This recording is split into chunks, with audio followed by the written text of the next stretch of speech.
सभी भक्तों को सुप्रभात आशीर्वाद। और चलते हैं आज विगत अपन 10 जुलाई से कंटिन्यू क्रिम क्लास को पढ़ रहे हैं और क्रिम क्लास में आज हम सभी लोग समूसरण के बारे में पढ़ेंगे। किसके बारे में पढ़ेंगे? समूसरण के बारे में। समान है जिनकी शरण, क्या कहा? जोर से बोलिए, हाथ जोड़कर बोलिए। सामान है जिनकी शरण उसको कहते हैं समूसरण। ठीक है ना? समूसरण का अर्थ होता है भगवान की धर्म सभा। क्या कहते हैं? जैसे हम बैठे हैं और हमारी प्रवचन होते हैं, धर्म सभा लगती है, लेडीज अलग, जेंट्स अलग, मंच व्यवस्था सब होती है। ऐसी भगवान की स्पीच देने के स्थान को जहाँ उनकी प्रवचन होते हैं उसको कहते हैं समूसरण। इसलिए आप देखिए बड़े बड़े टेंट, बड़े बड़े माइक, बड़ा तामझाम लगाया जाता है कि जितना गौरवपूर्ण और बहुमान और सम्मान के साथ हम प्रवचन सुनेंगे उतनी सुंदर तरीके से माँ जिनवाणी का श्रवण कर पाएंगे, बहुत अच्छे से। तो लोग भले इसको कहते हैं कि इतना तामझाम करते, ये करते हैं, लेकिन समूसरण में इतना तामझाम होता है भगवान के, तो ये तो मुनि महाराज है। और जब तक आप लोग तामझाम नहीं देखते हैं, आप लोग भी आना पसंद नहीं करते। अगर मैं ऐसी बैठ के प्रवचन दूंगा तो तुम कहोगे महाराज जी का प्रभाव नहीं है, मजा नहीं आ रहा, ऐसा नहीं आ रहा। अब आप लोग की रिक्वायरमेंट है, इसीलिए कमेटी के लोग इतना टेंट माइक दुनिया भर का लगा रखते हैं, नहीं तो कौन लगा रहा? तो पंचम काल का प्रभाव ही है। तो भगवान की धर्म सभा को क्या कहते हैं? अगर मैं आपसे प्रश्न पूछूं कि बताइए प्रेमचंद जी, समूसरण का मतलब? प्रेमचंद कौन है? हाँ बताइए। भगवान का समूसरण में धर्म सभा? नहीं, भगवान की धर्म सभा को समूसरण कहते हैं। क्या कहते हैं? भगवान की धर्म सभा। हाँ, जहाँ प्रवचन होता है उनका उसको समूसरण कहते हैं। सामान है जिसकी शरण उसे क्या कहते हैं? समूसरण। मोहन बाबू क्या कहते हैं? सामान्य है जिनकी शरण, बोलो। समूसरण। अग्रवाल जी बताइए। समूसरण, ठीक है। इसको जिन सभा भी कहते हैं। जिन सभा, जिनपुर, क्या क्या कहते हैं? जिनावास, एक ही अर्थ है इन सबका। क्या क्या है? जिनपुर, जिन सभा और जिनावास समूसरण का उपनाम है। जहां भगवान विराजमान होते हैं उसको इन्हीं नामों से पुकारा जाता है। क्या क्या? हाथ जोड़कर बताइए। जिनपुर, जोर से बोलिए। जिनावास और जिन सभा। बहुत बढ़िया। समूसरण का मतलब एक ही होता है, एक ऐसा सभा भवन जिसमें भगवान विराजमान होते हैं और उनका उपदेश होता है। क्या होता है? एक ऐसी धर्म सभा जिसकी तुलना 3 लोक में अन्य किसी सभा से की नहीं जाती। इतनी बड़ी सभा उनकी होती है जिसमें और किसी की गिनती नहीं आती। देव, दानव, मानव, पशु, पक्षी सभी इसमें बराबरी से बैठकर धर्म श्रवण के अधिकारी बनते हैं। कोई ऊपर नहीं, कोई नीचे नहीं। अब तो लोग मुड्डा रख लेते हैं, कुर्सी रख लेते हैं, सोफा सेट रख लेते हैं, क्योंकि बुजुर्ग हैं, बैठ नहीं पाते, जमीन में नहीं बैठ पाते, प्रॉब्लम है। हालांकि भगवान की सभा में कोई भी ऐसे नहीं बैठता, सब एक जैसे बैठते हैं। ठीक है ना? यही इसकी सर्वोपरि विशेषता है। इनमें प्रत्येक प्राणी को समानता पूर्वक शरण मिलती है, इसीलिए इसका नाम समूसरण कहलाता है। मास्टर साहब समझ गए ना? सामान्य है जिसकी शरण उसको क्या कहते हैं? समूसरण की अवरचना कैसे होती है, अब इसको समझिए। समूसरण की रचना सौदर इनकी आज्ञा से कुबेर के निर्देशन में देवगण करते हैं। कुबेर अकेला नहीं करता, कुबेर मैनेजर और चेयरमैन सौधर्मेंद्र। अब मैनेजर किससे? एम्प्लॉय से काम कराता है। ऐसे ही कुबेर जितने भी देवता गण होते हैं उनसे कहता है कि 3 लोक में जितनी भी खूबसूरत चीजें हैं, जहां जहां जैसी जैसी चीजें हैं, सब उठाकर ले आओ और आज प्रभु के समोषण में लगाओ। एक अलौकिक छटा भगवान की दिव्य ध्वनि में खिलना चाहिए, बहुत अच्छा लगना चाहिए। इसकी रचना वृत्ताकार होती है। वृत्ताकार यानी गोल। कैसी होती है समोषण की? हाँ, ऐसे चपटा टेढ़ा मेढ़ा आड़ा तिरछा नहीं, गोल होती है। इनकी चारों दिशाओं में 20-20 हजार सीढ़ियां होती हैं। कितनी? गिरनार में कितनी? 10,000। कितनी है? नीचे से ऊपर तक मिला लो तो बाबा कितनी? 10,000 है। इसकी डबल कर लो, चढ़ना और उतरना। कितनी हो गई? 20,000 सीढ़ियां होती हैं। कितनी? और आपको चढ़ने में कितना टाइम लगेगा? पूरा दिन। कितना? पूरा दिन। पता नहीं पहुंच पाओ या ना पहुंच पाओ, कहीं वहीं चले जाते हैं, दुनिया को प्यारे हो जाते हैं, न्यारे हो जाते हैं। लेकिन इसकी खासियत है, क्या है खासियत? कि इस समोषण में जैसी सीढ़ी में आपने पैर रखा, 48 मिनट में आप यूं चले जाओगे, आपको पता भी नहीं चलेगा। 20,000 सीढ़ियां आप पार कर जाओगे। ये बिना प्रयास के, बिना धक्का दिए, बिना तकलीफ के, बिना मन खराब किए, बिना सांस उखड़े, ना बिना पसीना निकले, ऐसा कोई काम नहीं होता यहाँ पर। देवता ऐसी एलिवेटर जैसा बना देती सीढ़ियों को कि आप पैर रखे और 48 मिनट में सीधे कहां पहुंच जाते हैं? समोषण के गेट पर। कितनी सीढ़ियां होती हैं? 20,000 एक साइड, यानी टोटल मिलाकर कितनी? 80,000। आप प्रश्न पूछ सकते हैं, बताइए चारों दिशाओं में कितनी सीढ़ियां होती हैं? तो आप 80,000 बताना। मैंने एक साइड तो 20,000। कितने मिनट में पहुंच जाते हैं? 48 मिनट से कुछ कम।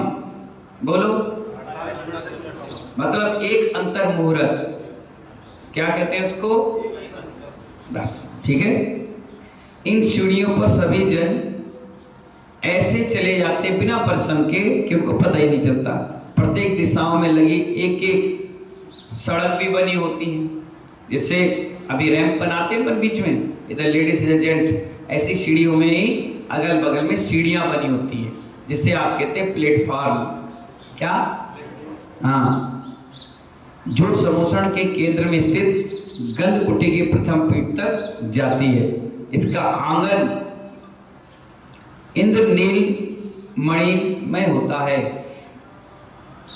नील मणि होती है इंद्रमय।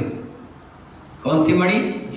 हाँ, उसका आंगन, जैसे समोषण बना है उसके बाहर का आंगन जो बना हुआ है वो इंद्र नील मणि से बना होता है। किससे? नीलमणि। भगवान समोषण अत्यंत आकर्षक और अनुपम शोभा सहित होता है। कैसा होता है? आकर्षक भी होता है और अनुपम शोभा। इसलिए अपन पंचगणाक वगैरह कार्यक्रम में बड़ा सुंदर समोषण लगाते हैं, लोग उसको देख कर बड़ा खुश हो जाते हैं, बहुत आनंदित होते हैं। पहली भूमि का नाम है चैत्र प्रसाद भूमि। क्या नाम है? लिख लो, चैत्र प्रसाद भूमि। चैत्र का मतलब मंदिर, प्रसाद का मतलब जगह, मंदिर की जगह वाली भूमियां। जल खातिका भूमि। दूसरी कौन सी? जिसमें जल ही जल होता है, छोटे छोटे सरोवर बहुत सारे। तीसरी लतावन भूमि। लतावन का मतलब लताएं होती हैं उसमें, कई प्रकार की, सैकड़ों प्रकार की। चौथी उपवन भूमि। उपवन यानी पेड़ पौधे वाले, उसका भी डिटेल आएगा कैसे कैसे हैं।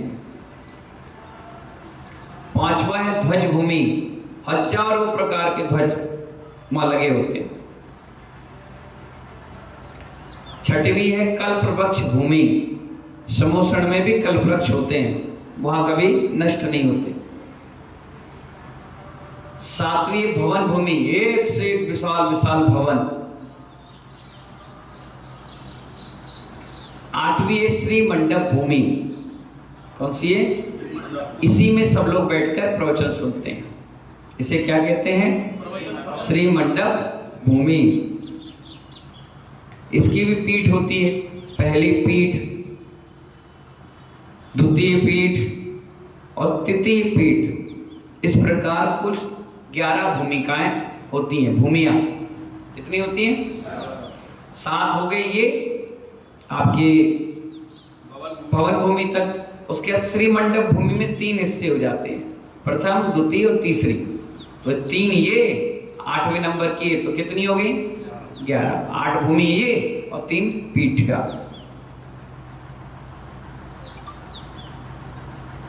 समझ में आ गया? समूह सड़क के बाहर भाग में सबसे पहले धूली साल कोड बना होता है, जैसे अपने यहाँ कहते हैं ना बाउंड्री। क्या होता है वो? धूली साल कोड।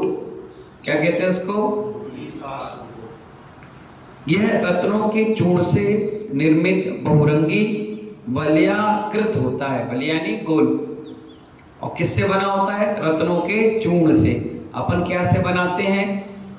अपन फेंसिंग करते हैं बाउंड्री, तो लोहे का, तार का, जालियों का, ईंट का, गुम्मा के बड़े बड़े और पिलर बनाकर आकर सीमेंटेड लग जाता है। पर यहाँ पर ये सब चीजें नहीं होती। यहाँ पर पूरा बाउंड्री उसकी किससे बनती है? धूली साल कोट को जो बनाया जाता है वो बनाया जाता है बहुरंगी रत्नों के चूर्ण से। जो रतन है उसका चूर्ण, चूरा बचा, उससे बना दिया पक्का मजबूत। इसके चारों ओर स्वर्णमयी खंभों वाले, स्वर्णमय मतलब सोने के, तो मुखाड़ने नहीं लग जाना। स्वर्ग का वैभव है, इसको कोई छू नहीं सकता, खराब नहीं कर सकता, सिस्टम है वहां। चारों ओर स्वर्णमयी खंभे वाले 4 तोरण द्वार होते हैं। क्या होते हैं? चारों तरफ। इन द्वारों के बाहर मंगल द्रव्य पढ़ाया था मैंने, दर्पण, पंखा, आर्ट बताया था ना, इसलिए मैंने पहले पढ़ा दिया कि आपको इसको लिखना नहीं पड़े, समझना नहीं पड़े, एक ही बार में काम हो जाए। बाहर इन द्वारे के बाहर में बिल्कुल रोड पे मंगल द्रव्य होती है। 9 निधियां, जो चक्रवर्ती स्वामी होता है वो निधियां, धूप घट, मैंने बताया था प्रवचन में, हर दरवाजे के सामने एक इधर एक इधर धूप घट और धूप घट आदि युक्त पुतलियां स्थित रहती हैं। वहां पर क्या होते हैं? वो अप्सराएं नित्य गान करती रहती हैं। प्रत्येक द्वार के मध्य दोनों भुजाओं में एक एक नाट्यशाला भी होती है। जैसे अपने यहाँ गेट में 2 व्यक्ति खड़े हो जाते हैं गेट कीपर के रूप में, और वहां पर क्या होती है? नाट्यशाला, बहुत बड़ी विशाल एक मंच बना होता है, उसमें बहुत सुंदर सुंदर स्वर्गीय अप्सराएं नाचते रहती हैं, वेलकम करती हैं। क्या करती हैं? लोगों को वेलकम करती हैं। इनमें 32 देवांगनाएं नृत्य करती हैं और इनकी रक्षा ज्योतिषी देव द्वार पर करते हैं। कौन करते हैं?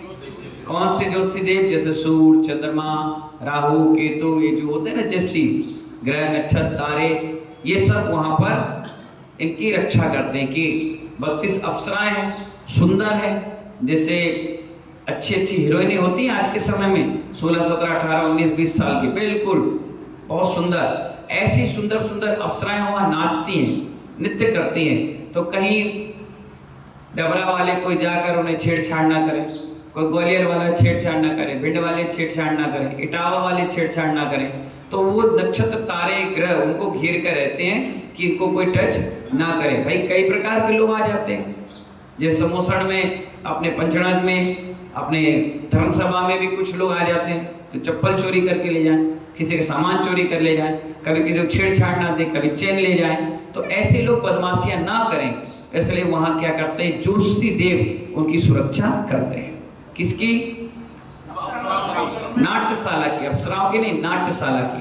तो नाट्यशाला में ही सब अप्सराएं रहती हैं। एक में कितनी? 32। तो इस साइड 32 और इस साइड 32, कितनी हो गई?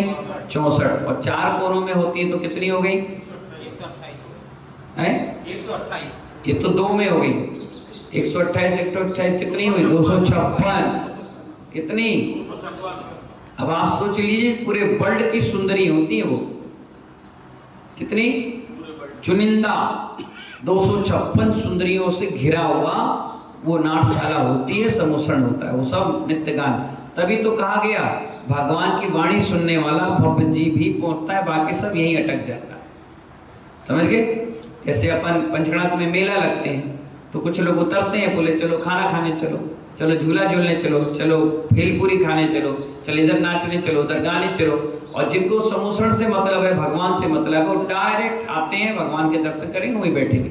तो समझ जाओ ये बड़े भव्य जीव हैं। और ये जितने लोग घुमक्कड़ हैं ये अभव है। ये छन्ना लगा है, छन्ना क्या लगा है? छन छन के छन छन के छन छन के छन छन के प्योर चीज ही भगवान के पास पहुंचती है। इसीलिए बाहरी आडंबर और भौतिकता की चकाचौंध फैलाई जाती है, जिससे आप उसमें उलझ जाओ। और आप उलझ जाओ, जो सुलझ जाएंगे वो आगे आ जाएंगे, जो बेकार होंगे छूट जाएंगे। ठीक है? तो इस प्रकार से क्या होते हैं, ज्योतिषी जी क्या करते हैं, इनकी रक्षा करते हैं। इतना तो आपने समझ लिया ना। 20,000 चिड़ियां समझ ली, चारों दिशाओं को समझ लिया, तोरण द्वार समझ लिए, खंभे सोने के समझ लिए, धूली साल रत्न रत्न सप्त रंगी रत्नों का कोट समझ लिया, और नाट्यशाला समझ ली, 32 अप्सराएं समझ ली, ये सब। और ज्योतिषी जीव इनकी रक्षा करते हैं। इतना सब्जेक्ट आज आपने समूषण में समझ लिया, बाकी का सब्जेक्ट कल समझाएंगे। ठीक है? क्योंकि एकदम से बता देंगे आपको तो आप भी भूल जाओगे, याद ही नहीं रहेगा। देखिए मैंने फटाफट बता लिया, क्यों? क्योंकि मैं हर 42 पंचगणत करवा चुका और 100 से ज्यादा पंचगणत देख चुका, तो मुझे एक एक समूषण, एक एक चीज मुझे याद है। ऐसी क्लास में मैंने 1000 बार पढ़ा ली तो मुझे याद है, और मैं बार बार पढ़ाता हूँ। और जब सोता हूँ या चिंतन करता हूँ तो यही समूषण का चिंतन आता है। जब आप कहते हो ना हमें ध्यान में क्या करना चाहिए, क्या कहते हो अमन भाई, क्या करते हो? ध्यान में हमें क्या करना चाहिए? तो ऐसे ही चिंतन करना चाहिए, तब आप समूषण का चिंतन कर पाएंगे। आप सोचोगे कि हम आंख बंद करके बैठ जाएंगे तो नहीं हो पाएगा। कभी तीर्थंकर का चिंतन आए तो ऐसी जन्म तप ज्ञान निर्माण मोक्ष कल्याण की याद आ जाएगा, ऐसी सब चीज याद आना चाहिए। अभी एक एक चीज आपको बता देंगे, जब आंख बंद करोगे और मैं बोलूंगा तो तुरंत वही चित्रण आपको दिखना चालू हो जाएगा। तो इसी को कहते हैं ध्यान, चिंतन, मनन। समझ गए ना? चलिए आज सुबह का सभी को बहुत बहुत आशीर्वाद, इन्हीं मंगल भावनाओं के साथ जय बोले महावीर भगवान की।